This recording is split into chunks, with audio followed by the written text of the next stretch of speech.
Crypto casinos. On-chain or off-chain?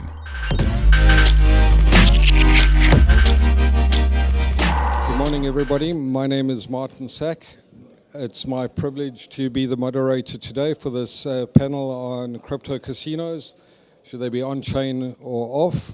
I'm joined by a very skilled set of panelists who will be introducing themselves in a minute. From my side, I am not particularly a crypto guy, so I'm here to learn as much as the rest of you. I'm a traditional online casino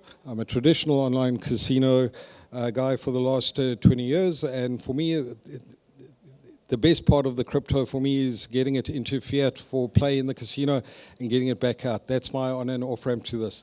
These guys have a whole different universe to talk to us about. So without further ado, I'd like to introduce themselves, take 30 seconds and give a little intro, and we'll start with you, Regis. Everyone, thanks Martin. I'm Regis, I'm CMO at Fun Token. So we are a native token for gaming. We are building a decentralized ecosystem. We have our own non-custodial wallet, and essentially what we do is that we add applications, utilities, use cases to our token, starting with obviously gaming and betting venues such as casinos. So it's a very interesting topic because it's exactly at the intersection between online casinos and crypto, and this is exactly where Fun Token stands.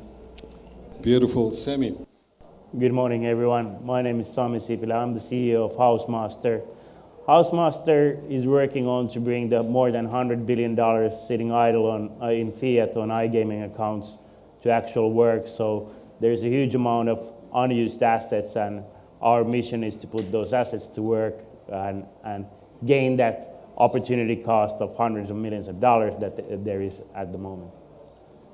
All right, Sigmund. Good morning, everyone. It's a pleasure to be here. My name is Sigmund. I work in business development for BNB Chain, which is an L1 protocol. And overall, right now, I'm focusing on getting innovative projects in the Web3 space to develop and basically build on BNB Chain and deploy in the market. And finally, last but not least, Brant. Thank you. Yes, I'm Brant Page from Hero. I'm VP of Business Development there.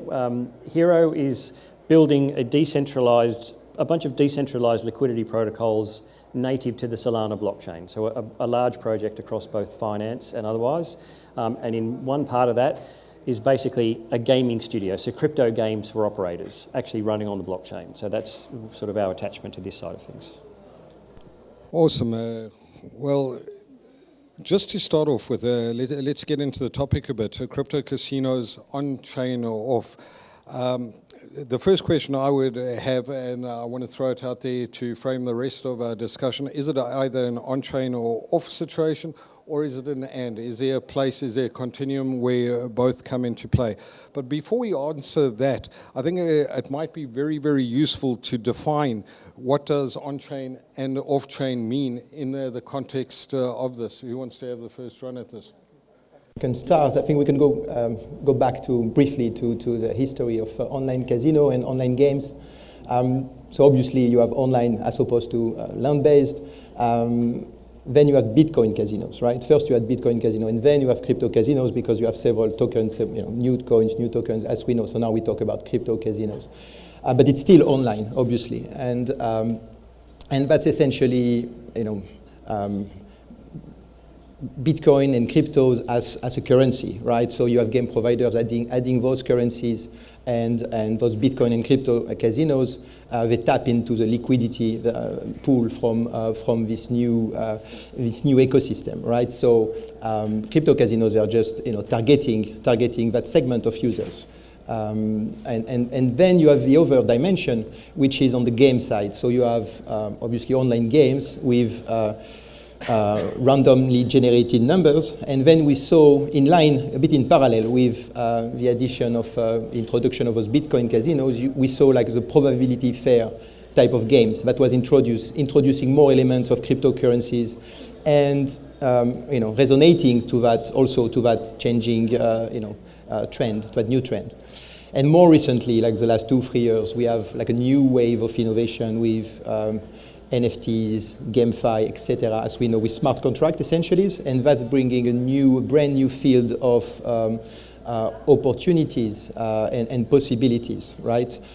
So for me, it's definitely and at FunToken, we are catering for both because there is, you can play with a cryptocurrency, you can play a game that is traditional online, you can play also with a game that is probability fair, and then you can play with, you can leverage on GameFi with staking, and of course also on NFT gaming, you might swap to a dedicated token for that, but definitely it's and. Awesome. Sammy, just in terms of content creation in the games, you guys are fairly involved in that, yeah? In creating crypto games. Obviously, you would have a strong opinion that on-chain is a good place to be, certainly in certain areas. But getting back to the definition, what's on-chain, what's off-chain, where's the line drawn?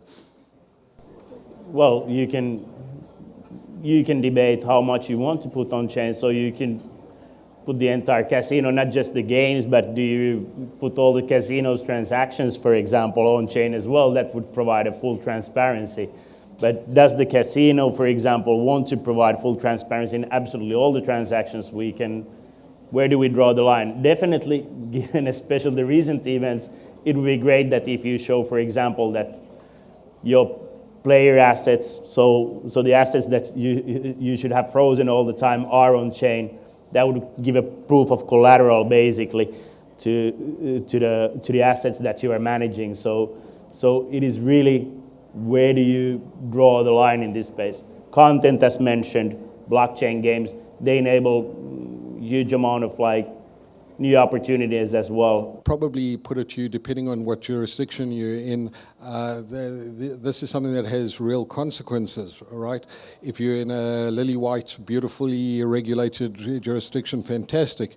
If you maybe a Curacao or in other markets, you really don't want to be fully on a chain. Very good point about blockchain, full stop. I mean, the whole point of it is transparency, immutability, inclusiveness. So there's a whole array of things we could talk about what could be on-chain versus off-chain with relation to crypto casinos or iGaming.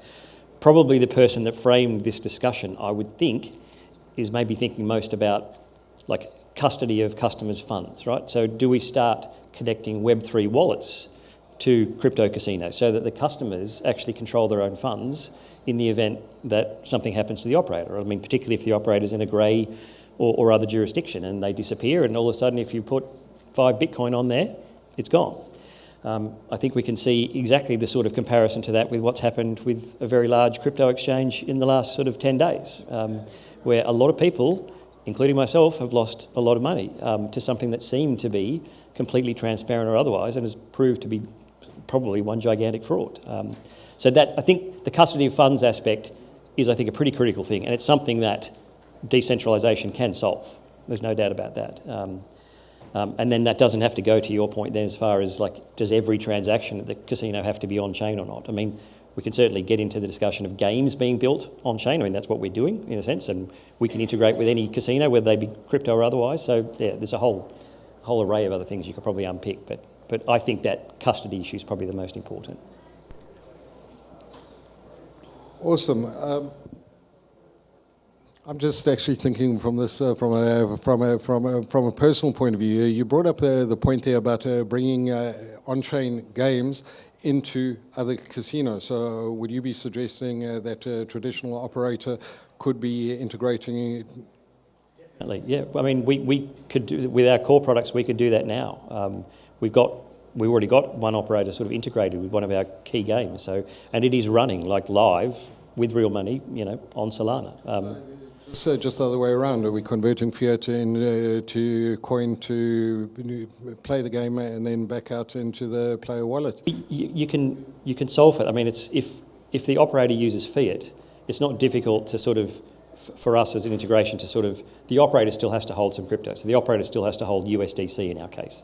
So we do the conversion, game gets played, and then the conversion happens in the back end going back. It's not a difficult thing to do in the sense of things. I mean, I think people probably already do that with poker networks at times across different fiats and that too. So it's definitely doable in that sense. But I mean, it's not to say that casino games all have to go on-chain. I mean, that's not necessarily the case. But then you start looking at where's it going in 5 or 10 years, I suppose. So.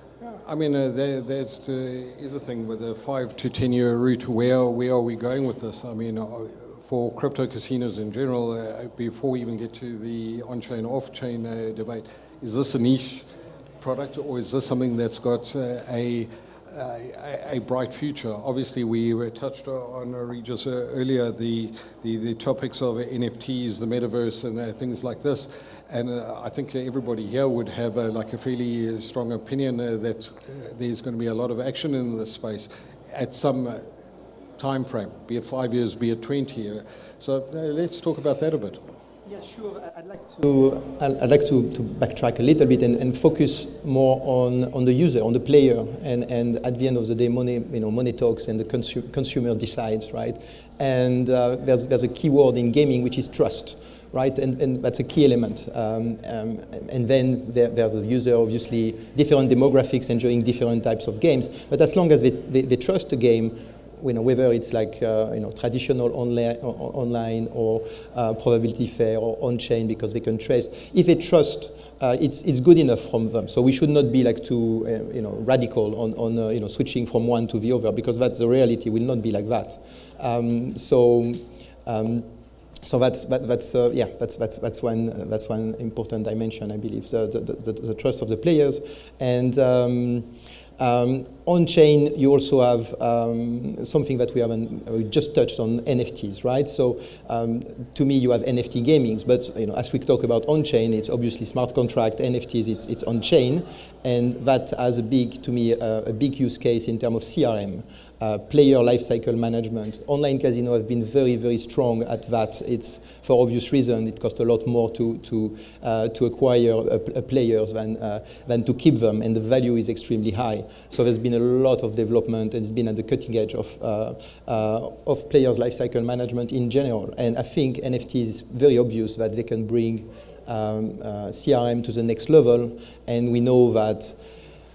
Brands that have nothing to do with gaming, such as Starbucks and others, they are investing a lot with that. It won't be called NFTs, just like MP3s are not called MP3s, etc. Right? But they'll be used for just enhancing the user experience, engaging, retaining, reactivating, upselling the users. And obviously, it will be very natural, like a second nature for crypto casinos, because if you have like a wallet and you have NFTs, it's just the obvious things to do. Obviously, online gaming, traditional online gaming has to pay attention because that will bring them to the next level as well. Right? I'm listening. Sammy, from your point of view, you're obviously doing a platform. You're getting involved in the space. Do you want to touch further on this CRMS? Because I think that's a really, really interesting thing. Because that gets back to the transparency. You talk to me. Well, regarding the NFTs, I think Regis is spot on. So there are fantastic opportunities there from the operator point of view as well. So say as an operator, you want to collaborate, for example, with NFT project. You see that like people who are ready to spend, for example, tens of thousands of dollars on certain NFTs could be a great target group for you, and you want to give significant bonuses to that group. Now, the NFT acts as KYC. You can give a significant bonus to a person, or if a person holds several of those NFTs, he might be in different wallets, he might be able to abuse your generous bonus, but that would be a very rare case, and you anyway want to provide a significant bonus to that kind of person. So those are optimal customers to, compared to usual situation where you launch a bonus and you have, for example, in Curaçao-based casinos, you have the issue of like same person creating multiple accounts and just grinding the bonus away from you, etc. So NFTs are a great solution to target certain groups as well as preventing like bonus abuse. Yeah, that's pretty much my take on it. Does that even further go to the, like, can we get to a point with Web3 where we can almost you would have to KYC a person per se that we can actually know a wallet is legitimate. So, you know, there could be the retention of anonymity, but knowing that it's, you know, from a valid source, I suppose. I mean, that obviously regulators will have a big say, I suspect, in how that goes. But like, that is potentially one of the benefits of. One would suspect the regulators definitely would have a big say in that. You know, I mean, I get to the point for us, we understand that it's a trusted wallet, but the regulator at the end of the day is going to want to go to the man behind, right? The UBO behind it. And therein lies the problem for me. You know, we've been around for a long time. There lies the problem for me in the sheer transparency of what we're doing. On the one hand, it's a good thing, I get that. On the other hand, maybe I shouldn't like it so much. Yeah, anyway, so Sigmund, I've got a question for you. I mean, one of the things about being on-chain the whole time is all of a sudden we have got a different transaction costing profile to being off-chain. And, you know, how do we manage and mitigate this or price this in? Definitely.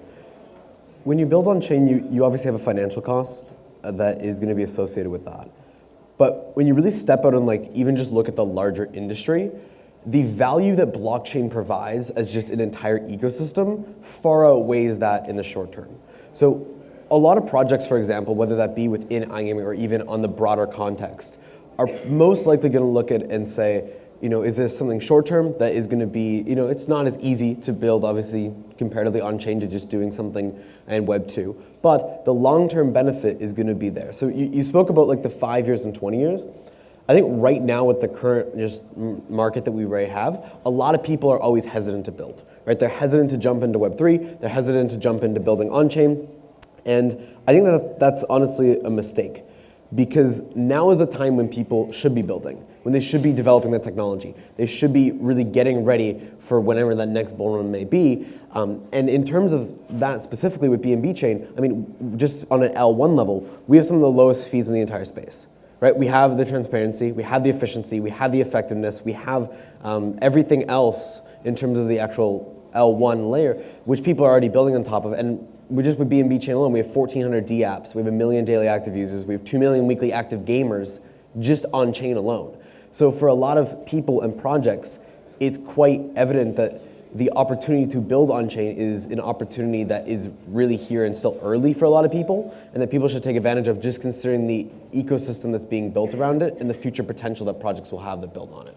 This to me is interesting. I brought up earlier that I had concerns this was going to be a niche little area. You're throwing some big numbers out there, and I assume from your view, adoption of the blockchain is leading to, I suppose, a broader market that's obviously got an impact on our side. The growth potential here, you obviously all believe in it because you're all building product in it and supporting it. Yeah, I think we draw a parallel with DeFi and TradFi. I think DeFi is about like 0.5% of traditional finance, and I am and many in this room are very bullish on DeFi. I think for gaming it's pretty much the same. If you look at actual, you know, most of the biggest gaming company operators and providers, they are public companies, so we know very well their numbers. We are looking at 70 billion this year for online gaming, and you know almost all of it is online and is not on chain yet. Now, where is the innovation at this point? There's still some innovation in of course in online gaming, quite a bit, but there's a lot now happening in on chain. So obviously, you know, when you look at 5-10 years, there will be more and more of application within, you know, adoption, like you have like video game producers adopting like you know, blockchain and introducing it in their games. You will have that as well from more like traditional casino game providers too, right? It's bright, you were saying. I was going to say, a colleague of mine was at a large blockchain conference a few weeks ago, and one of the big presentations, and don't quote me if it's wrong, but it's like there's something like only 300 million like daily unique users or something of blockchains across the whole scope of blockchains at the moment. That is tiny relative to like everything that's going in other places. Like we're at the like very much the start of decentralization on that side. So like the potential, and like, the music to my ears, we're hearing people should be building now, because that's exactly what we're trying to do in this crazy time we're in. But that's, while that seems a lot, there's so much room for growth on that side, and there's so much room for development. I mean, we were talking before, maybe the winning blockchain hasn't even been built yet, in the sense of things. There's obviously a lot of water to go under the bridge and development to be done. So one of the things I've come out of this is, on-chain or off is we probably framed the name of this topic clearly, because I don't see either or. It is definitely and it is a continuum. And on that, I don't think we're going to come out to a conclusion one way or the other, which is good. And we have run out of time. So I think if we maybe take one or two questions, if anybody has any, and call it today, it would be great. Any questions from anyone? What are casinos doing for helping people that have addictions and problems, especially Web3 casinos? What are they doing? Everybody's looking at it. Yeah, we do. Yeah, we do. Well, we are regulated. You have different regulators. So we are regulated in Curaçao, for example. So we apply, we are in line with the recommendation from Curaçao. I think it's a very good question. What we believe in essentially is decentralization and users being responsible for their funds. Of course, that means also there are pros and cons with both. Obviously, cybercrime being one. No one here is. What I believe is bringing it's more possibilities, better user experience.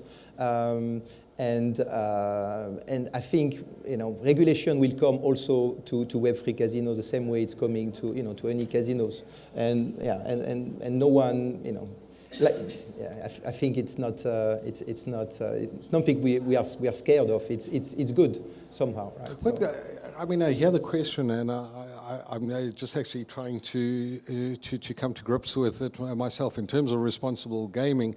Whether you Web3, whether you're on-chain, off-chain, Bitcoin casino, or a traditional old-school guy, we all have the same player responsibility issues depending on our jurisdiction. There's nothing you guys can do different that I can't. Why am I wrong on that? As a business, but I've been pleasantly, when we're talking to operators as a sort of new games provider, I'm pleasantly surprised how many times we get asked, okay, how can you help us if we want stake limits or this? So it's not exactly something that operators don't think about or want to insure in the sense. So and you can account for that as an on-chain product as well if that's what customers are desiring from that side of things. So. I suppose really the question, a yes and no question, would be there any difference in responsible gaming between you guys and a traditional online casino? My answer from my view as a traditional guy is no. We're in the same place. Yeah, in my opinion as well. I can't think of anything. Going further, even on-chain, it might be more challenging, to be honest, because if we go to on-chain on a level where player doesn't have to do KYC and can play from multiple different wallets, it means that person, even after blocking one wallet, could then create a new wallet and play through that. So it would create additional set of issues. On the other hand, if the estimates are right, and a big chunk of the gaming is going to happen in the future through metaverse.